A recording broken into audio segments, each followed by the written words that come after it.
اعوذ باللہ من الشیطان الرجیم بسم اللہ الرحمن الرحیم۔ سورہ توبہ آیات نمبر 90 تا 93 میں ان صحرا نشینوں کو سخت انتباہ جو جھوٹے بہانے بنا کر غزوہ تبوک میں جہاد پر نہیں گئے، کمزوروں، بیماروں اور سامان سفر نہ رکھنے والوں کو جہاد سے رخصت۔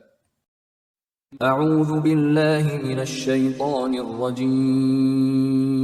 وجاء المعذرون من الاعراب ليؤذن لهم وقعد الذين كذبوا الله ورسوله۔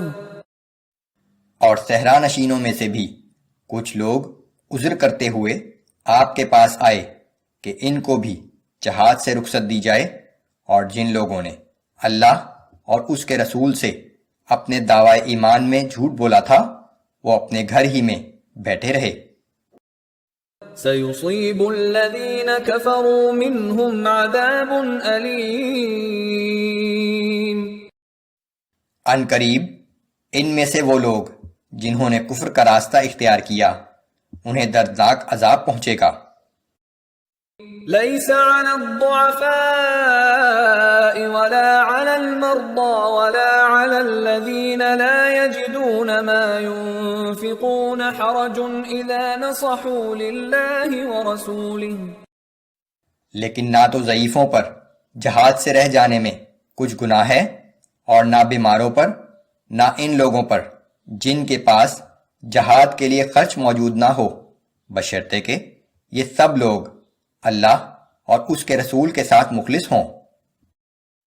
ما على المحسنين من سبيل۔ ایسے نیک لوگوں پر کسی طرح کے الزام کی کوئی گنجائش نہیں ہے۔ واللہ غفور رحیم۔ اور اللہ بہت بخشنے والا اور ہر وقت رحم کرنے والا ہے۔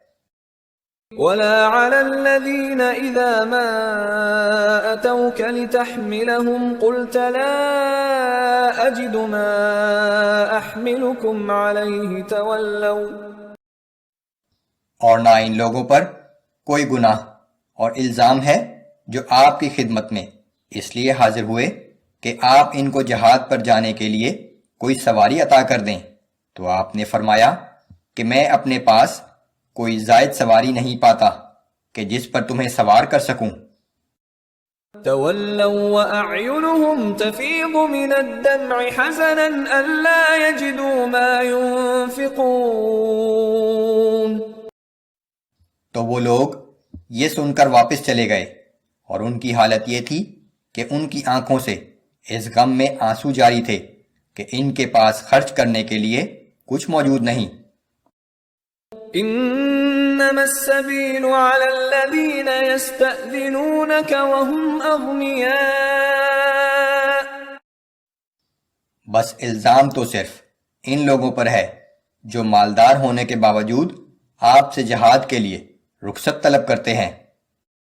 رضوا بأن يكونوا مع الخوالف وطبع الله على قلوبهم فهم لا يعلمون۔